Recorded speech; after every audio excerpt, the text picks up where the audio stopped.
Mónica Leder García, buenas tardes, bienvenida a risaraldahoy.com. Buenas tardes, gracias por la invitación. ¿Quién es Mónica Leder García?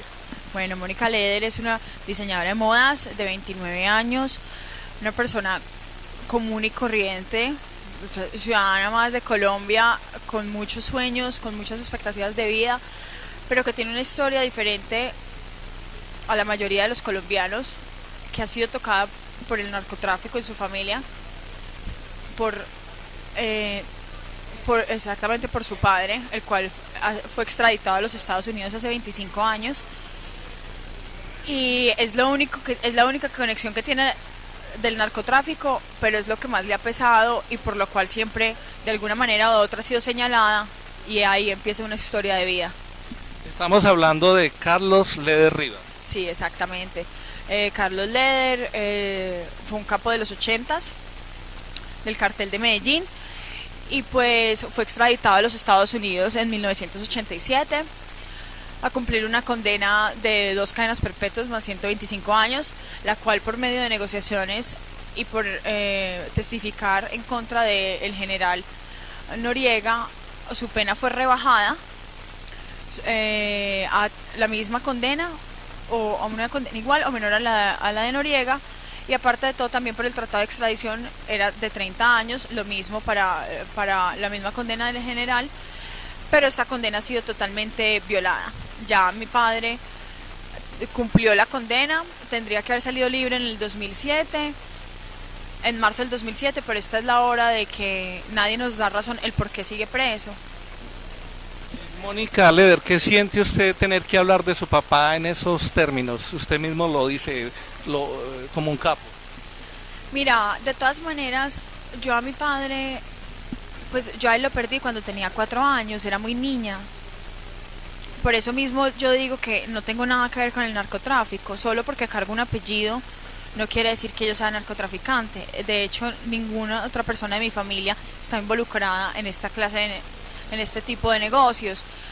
Entonces, pues yo la verdad de mi papá, ya en estos casos cuando vengo en las entrevistas o ya se toma el caso, digamos en el gobierno o algo, pues yo sé mi papá qué era lo que hacía, pero yo no lo veo como un capo, yo lo veo como una persona común y corriente, como una hija cuando ve a su padre. Lo que te decía, no lo tengo desde los 4 años, pero pues el amor de padre e hija es gigante, y va más allá de las fronteras y va más allá de unas rejas de una cárcel. Entonces, pues que lo vea como una imagen pública, como lo puede ver mucha gente, no, yo lo veo como mi papá, como cualquier ciudadano, pues como cualquier persona ve a su padre, con mucho amor.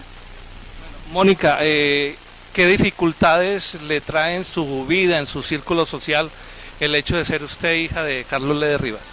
No, mira, a mí por ejemplo el problema más grande que me ha traído, digamos, ser hija de este personaje o de llevar el apellido Leder ha sido con los permisos para ir a visitarlo, con la visa, que esa ha sido mi batalla en los últimos años. En los últimos 17 años solo he podido ver a mi papá una vez. Entonces ahí esa es la carga que llevo, porque la embajada siempre me da la misma razón de que yo soy beneficiada del narcotráfico, pero yo no soy beneficiada de nada. Para mí lo único que yo sé del narcotráfico es dolor, soledad, cero vínculos familiares, ausencia de padre. Entonces en la forma del beneficio y de lo que cargo en mi apellido es eso, sobre todo es el permiso para ver a mi padre, el tenerlo lejos. De resto yo vivo una vida normal, no he tenido tampoco ningún rechazo, pues así que sea pues muy notorio, que me haya marcado, no, la gente, de todas maneras yo me he hecho un nombre, a mí no me ven como la hija del capo o la hija de tal persona, ni siquiera, ni con mi mamá ni con mi papá, yo me hice un nombre como Mónica Leder, y eso es lo que yo represento hoy en día, y eso es lo que quiero llegar, aparte de todo, con mi carrera y con mi marca de ropa, mis cosas. Entonces es una vida alejada de muchos, y no soy la sombra de nadie, ni de mi papá ni de mi apellido, sino que yo me forjé como una persona. Entonces las discriminaciones y eso solo ha sido, la verdad, de parte del gobierno, lo mismo el americano pues en cuestión de mi visa, y el colombiano porque nos abandonaron totalmente en el caso de mi padre. Mónica lleva una vida normal en lo que tiene que ver con el tema económico. ¿Cómo es la vida en ese sentido de Mónica? ¿De qué vive? ¿Qué hace Mónica Leder? No, mira, pues todo el mundo piensa que nosotros, pues, que toda la fortuna de mi padre, de los grandes capos de los ochentas, de eso no queda absolutamente nada. Nosotros no la disfrutamos, nosotros no vivimos de eso. Como muchas historias, obvio, todo en ese momento se fue. Cuando se acaba el negocio, por decirlo así de alguna manera, hace 25 años cuando estaba mi papá, nosotros desde antes, porque es que nosotros cuando yo nací mi papá ya estaba involucrado y ya empezaron las persecuciones y ya empezó, ya tenía que mantener más escondido y esto, entonces yo no tuve pues como disfrutar ahí, no, que es que ya se disfrutó la plata o de estas grandes fortunas que se hablan, no, aparte de todo, las pocas propiedades, terrenos que quedaban entraron en extinción de dominio hace más de 12 años, entonces nosotros vivimos, ¿de qué vivo yo? Pues bueno, yo soy diseñadora, como te contaba, estoy en este momento montando mi línea de ropa, trabajo sobre medidas, tengo mi taller, trabajo también con mi mamá hace eventos, catering, eso, banquetes, todo eso, entonces de eso, vivimos del rebusque diario, comercializamos ropa, entonces vivimos es de eso, como muchos colombianos que todos los días salen a rebuscarse la vida, entonces de eso. Mónica, en su vida, ¿cuántas veces ha visto a su padre? En total lo he visto 3 veces. Lo he visto 3 veces. ¿La última vez fue cuándo? La última vez ya va a ser 9 años. ¿Y ha hablado con él así telefónicamente? Nos comunicamos por medio de cartas y por teléfono, pero las llamadas son muy esporádicas, varían mucho, como puede llamar, digamos, varios días a la semana, puede pasar semanas o meses sin llamar, de 1 o 2 meses sin poder hablar con él. Las llamadas son demasiado cortas, más o menos la más larga, pues así son de 8 minutos, para volver a llamar pues normalmente no se puede, entonces el contacto también es muy restringido. Mónica, ¿y cuando él llama, de qué hablan, por ejemplo? Pues no, son conversaciones, pues lo que te digo, el tiempo es muy restringido. Y son nada del diario, de la vida diaria, de qué estoy haciendo, de cómo va mi carrera, cómo va el trabajo, cómo me encuentro de salud, cómo se encuentra él. De pronto, pues si hay por ejemplo, si hay algún caso o algún movimiento en su condena o alguna información con los abogados, pero no, cualquier conversación, es una conversación común entre padre e hija, de a qué me dedico, cómo va la vida cotidiana, de pronto cualquier anécdota, cualquier chisme que pasa. ¿Hay regañitos de vez en cuando? Sí, obvio.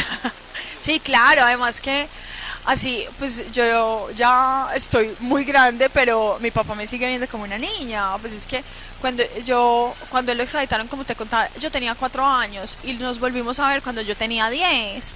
Entonces, pues es un lapso muy grande. Y ya después lo volví a ver, que en ese momento estábamos en el programa de protección a testigos, yo estaba viviendo en Estados Unidos y fue la única visita que tuvimos por medio del programa. Entonces, pues yo le digo, yo prácticamente nos conocimos. Sí, porque yo estaba muy pequeña cuando él se fue, entonces nos conocimos, yo tenía 10 años, de ahí nos volvimos a ver a los 2 años, yo ya tenía 12, que ahí fue cuando tomamos la decisión de renunciar al programa de protección a testigos porque no nos cumplieron con las negociaciones ni con las cosas pautadas, entonces me volví, tenía 12 años, y cuando la última vez que lo vi, por tercera vez, que fue hace 9 años, pues yo duré 8 años sin verlo en esa época, entonces pasó de ver una niña de 12 años a una mujer de 20. Entonces, claro, en toda una adolescencia cuando más cambias, pero él me sigue viendo, él me dice Pelucita, entonces él siempre es Pelucita, y él me sigue viendo con la niña chiquita, entonces claro que me regaño, o ¿dónde estabas? O te llamé temprano, o no sé, de pronto me llamo por la noche, y ¿dónde estabas? O porque estabas en una comida, y a qué horas llegaste, pues, ¿me entiendes? Sí, conversaciones normales, entonces apenas hasta ahora, por las cosas que hemos estado moviendo, por una intervención que hice hace 2 años con el presidente Álvaro Uribe, que estaba en una universidad en Armenia, y tuve pues la oportunidad de entrar al foro y de dirigirme a él. Entonces ahí ya yo creo que es la primera vez en la vida que él ya como que mi papá ya se dio cuenta, como que se me creció la línea, porque pues eso se manejó un poco de los medios en esa época, y ya me vio entonces claro, me decía, ¿cómo así? Pero si eres mi chiquita, ¿cómo te vas a ir a hacer eso? Pues sí, súper orgulloso, obvio, porque no cualquier persona toma la decisión de dar la cara, y más por, en estos casos de narcotráfico, pero pues yo estoy luchando es por mi papá. Yo no lo veo como ya un narcotraficante, yo nunca lo he visto como un capo, yo lo veo como mi papá y haré hasta lo imposible para poderlo ver. Bueno, Mónica, finalmente, usted está liderando como una especie de cruzada, primero para que se conozca el caso de su papá, que ya cumplió su condena, y segundo para que les den la visa a ustedes nuevamente. ¿Cómo va ese proceso, Mónica? Pues mira, seguimos en una batalla constante. Las respuestas del gobierno siempre pues han sido muy pocas, del gobierno colombiano.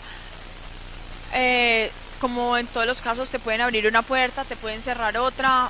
Es lo que yo te digo, es una lucha constante, moviendo medios, hablando con abogados, rodeándote de un buen grupo de trabajo para poder lograr el objetivo, que es primero, pues lógico, que la libertad de mi padre, que le revisen su caso. Nunca, yo siempre he repetido, no estamos diciendo que nos rebajen penas ni una negociación, no, estamos que nos cumplan lo pautado. Ya es una persona que cumplió su condena, que lleva 5 años de más, sin una explicación alguna, sin respuesta alguna. Entonces pues es eso, primero que le revisen los casos, y no es el único caso, porque también yo siempre hablo de eso. Pues yo tengo la oportunidad de hablar y dar la cara por mi papá, pero también sé que hay muchos casos como el de nosotros. Hemos tenido gobiernos que han extraditado más de 2.500 personas. Entonces son familias que también pasan por lo mismo que yo estoy pasando, que apenas, por ejemplo, hay muchas que apenas están empezando un proceso de extradición. Nosotros, Dios quiera que ya estés culminando.